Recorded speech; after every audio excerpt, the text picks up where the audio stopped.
Police व्यवस्था के बारे में बात करके मैं अपनी बात खत्म करता हूं। मेरे को वो लगता है कि पुलिस ऑफिसर होने के नाते पुलिस के बारे में बोलना बहुत जरूरी है मेरे लिए।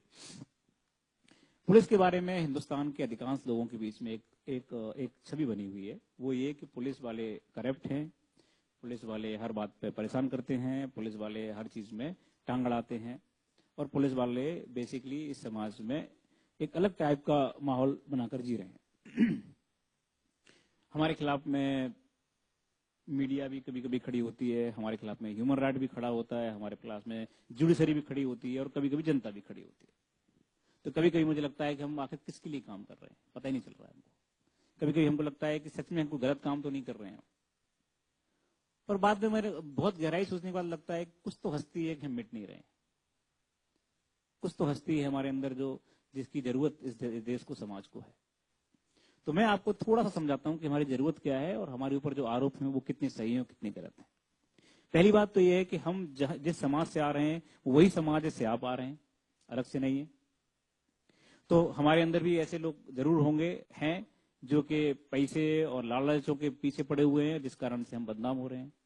वो ऐसा कोई भी समाज मुझे बताओ जहां पर ऐसे लोग नहीं है, कोई भी समाज, डॉक्टर, इंजीनियर, जुडिशरी या किसान या कोई बताइए आप। अरे हम जिन लोगों के लिए लड़ रहे हैं, जिन लोगों के लिए ईमानदारी की बात कर रहे हैं, जिसको हम सामान्य जनता बोलते हैं, वो सामान्य जनता का भी तो हाल देखो। मुझे अभी तक कोई दूध वाला नहीं मिला जो पानी नहीं मिलाता वो दूध में, सामान्य जनता है, बरोबर। ट्रेन में 10 साल के बच्चे को 5 साल का बच्चा बताकर टिकट न लेने की परंपरा हिंदुस्तान की पहली परंपरा है। बाथरूम में हम मग नहीं रख पाते अपने हिंदुस्तान में, किसके? ट्रेन के बाथरूम से। तो जिन लोगों के लिए हम लड़ रहे हैं, जिनको हम सामान्य व्यक्ति बना रहे हैं, वहां भी बहुत सारी बेईमानी की प्रॉब्लम्स हैं। उसी दिन से शुरू हो जाती हैं जब आप पैदा होते हैं। तो जिस दिन आप पैदा होते हैं उसी दिन वो नर्स बोलती है लड़का हुआ है, दो 500 रुपए। उसी दिन से शुरू हो जाता है। हमारे नसों में अंदर इंजेक्शन के रूप में जो जा रहा है वो बेईमानी की कितनी सारी चीजें जा रही हैं, इसकी कोई हद नहीं। मेरी माँ बोलती है मुझे कि तुम बेवकूफ हो, आईपीएस होकर भी घर नहीं बना पा रहे बड़ा वाला। हमारे बगल का थानेदार ने इतना बड़ा कोठी बनवा लिया। तो हमारा सिस्टम बेसिकली इस तरह का है। अब उस सिस्टम से लड़ने के लिए जब हम बाहर निकलते हैं तो उसमें पुलिस वाले भी ऐसे हैं जिनके पास सत्ता है, जिनके पास में ताकत है। और इस देश का और संसार का, तुलसीदास ने बोला है कि भय बिन होए न प्रीति, बिना डर के कोई प्रीति नहीं होती, कोई प्रेम नहीं होता।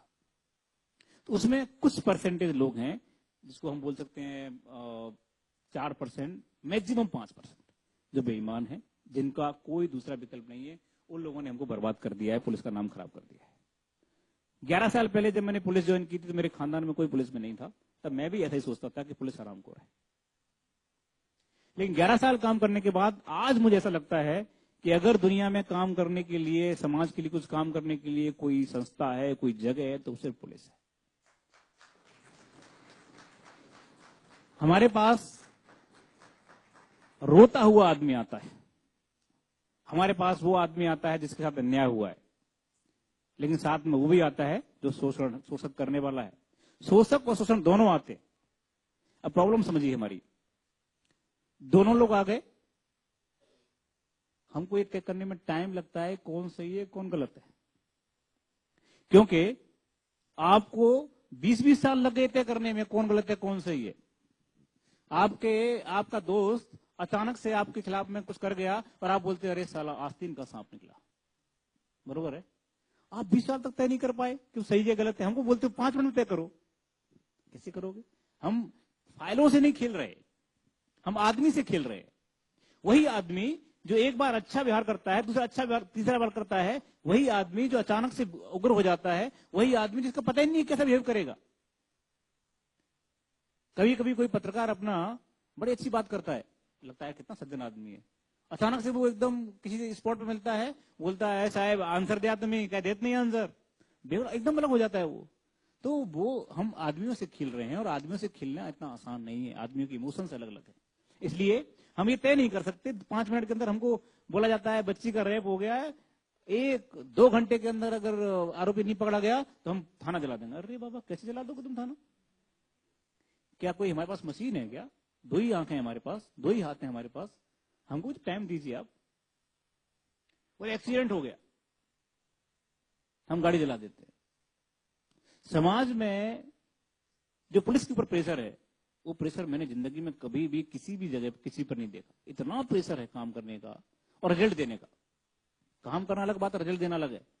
एक आदमी 10 से 5 बजे तक ऑफिस में बैठता है और वो 10 से 5 बैठ करके फाइलें स्क्रूटनी करते हुए साइन करता है। वो गलती कैसे करेगा अगर वो ईमानदार है तो?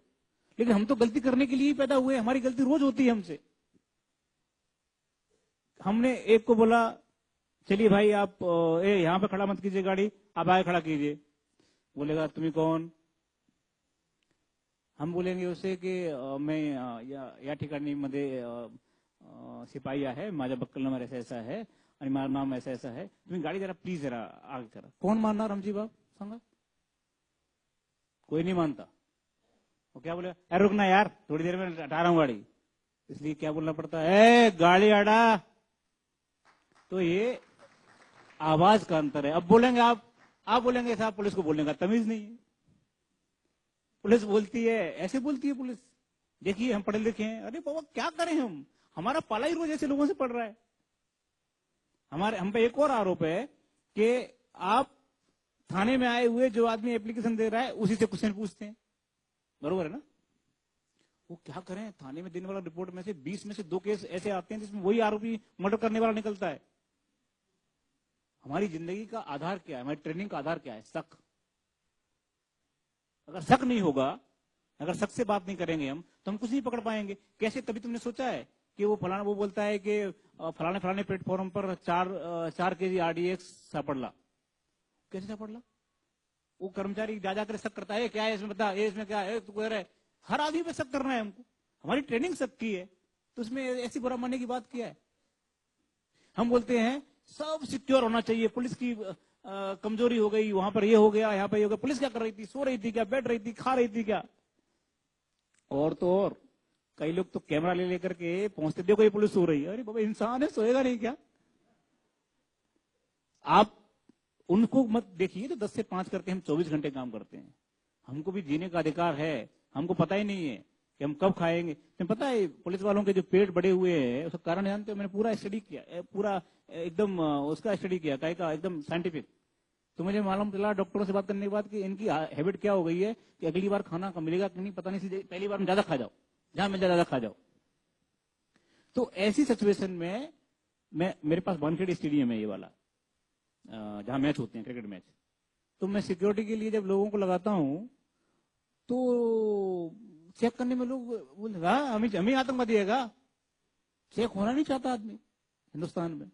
हाँ, अमेरिका जाएगा तो चुपचाप बेल्ट निकाल देगा, सब निकाल देगा, 2 घंटे खड़ा रहेगा, लेकिन यहां नहीं चेक होगा। गाड़ी हर एक वीवीआईपी की और वीआईपी की भी एकदम एंड तक जाना चाहिए। और एक हाथ बार ऑफिसर या कोई बड़ा आदमी मान भी जाएगा, लेकिन उनकी बीवियां नहीं मानती। गाड़ी एकदम एंड तक जाना चाहिए। वो कौन, आप सिक्योरिटी की बात कर रहे हैं तो हमको करने दीजिए ना काम अपना। जिसको रोकेंगे वो बोलेगा मला माहित, तुम्हारा माहित नहीं कौन है आम्ही। जिसको बोलेंगे बोलता है तुमचा, अच्छा नंबर सांग तुमचा, बिल्ला सांग, तुम्हारा सस्पेंड कर दो। अरे क्या समाज है? समाज में अगर आप सम्मान देंगे पुलिस को तो सम्मान पुलिस भी देगी आपको। जब आप ही सम्मान नहीं दे रहे, हर एक आदमी बोलता है मैं एडवोकेट हूं, हर आदमी बोलता है मैं ये हूं, मैं वो हूं, तो इस चक्कर में क्या हो रहा है, समाज में पुलिस की जो लैंग्वेज है वो रफ हो रही है, खराब हो रही है। दूसरी बात जो करप्शन की बात है, मैं आपको यकीन के साथ कहता हूं, आंकड़ों के साथ कहता हूं, पुलिस से ज्यादा करप्शन दूसरे डिपार्टमेंट्स में है। लेकिन हमारा क्यों बाहर है, क्यों आपके सामने पहुंच रहा है? क्योंकि हम वर्दी पहने हुए हैं, हमारे पास नाम लिखा हुआ है। ये मैं अगर यहां से वहां तक जाते समय किसी से 500 रुपए लूंगा तो 50 लोग देखकर बोलेंगे ये साहब गए थे, ये मनोज कुमार शर्मा थे। लेकिन कोई सिविलियन जाएगा तो पता ही नहीं चलेगा कौन गया, कहां से गया, कैसे गया। दूसरी बात, दूसरे डिपार्टमेंट्स को सरकार पैसा देती है, जाओ फलाने गांव में 20 कुआं खोदो फ्री में, बरोबर। तो वो 10 कुआं खोदेगा, 10 का पैसा खा जाएगा, तो 10 का जिसका खुद गया वो अच्छा बोलने वाला है ना। 10 को तो पता ही नहीं है कि मेरे लिए भी आया था। हमारे साथ दिक्कत क्या है कि हम जो पैसे डिमांड कर रहे हैं वो चलते हुए रोड वाले कर रहे हैं, तेरा चालान करते हैं, तेरा ये करते हैं, इसलिए हम लोग बदनाम ज्यादा है, देखते ज्यादा है। लेकिन हकीकत ऐसी नहीं है। हकीकत ऐसी है कि महाराष्ट्र में कम से कम 80 से 85% पुलिस वाले दिन रात काम करते हैं, हर समय काम करते हैं, मेहनत से काम करते हैं, और इसीलिए आप देखिए बड़ी बड़ी समस्याओं को सुलझाते हैं।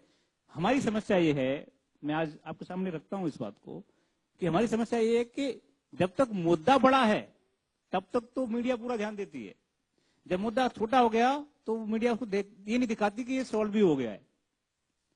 मैं बताता हूं आपको, छोटा उदाहरण देता हूं।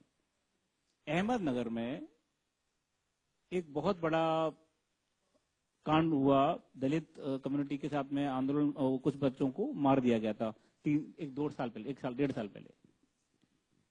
क्या जगह का नाम था, मैं भूल गया, हाँ कुछ तो भी था। अब उसमें बहुत रोज बहस चलती थी, रोज बहस, पुलिस पर पुलिस पर पुलिस पर। ऐसा लगता था कि अब क्या कर रहे हैं, आंदोलन ये सब। 2 महीने बाद ये तय हुआ कि घर वालों ने ही मारा है।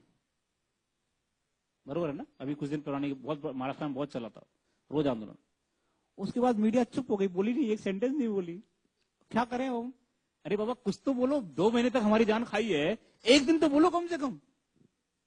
तो द प्रॉब्लम क्या है कि हमारा समाज नकारात्मक चीजों को लेने के लिए तैयार है, टीआरपी नहीं मिलती, कुछ दिक्कतें हैं, और इसीलिए जो अभी हमारा देश इस जिस जगह खड़ा हुआ है वहां से अब देखो आगे बढ़ने का एकदम टेक ऑफ की पोजीशन में है। अब देखिए मीडिया सकारात्मक चीजों की तरफ जा रही है, अब जाना शुरू कर दिया लोगों ने। अब मेरे पास लोग आते हैं, सर कुछ पॉजिटिव स्टोरी दीजिए। इसका मतलब यह है कि हम धीरे धीरे बढ़ रहे हैं। जो संक्रमण काल था देश के निर्माण का, उस संक्रमण काल से थोड़े हम अब पॉजिटिव दिशा में जा रहे हैं, और मुझे ऐसा लगता है जो पॉजिटिव दिशा है उसमें पुलिस की जो भूमिका है वो भी डिफाइन हो रही है।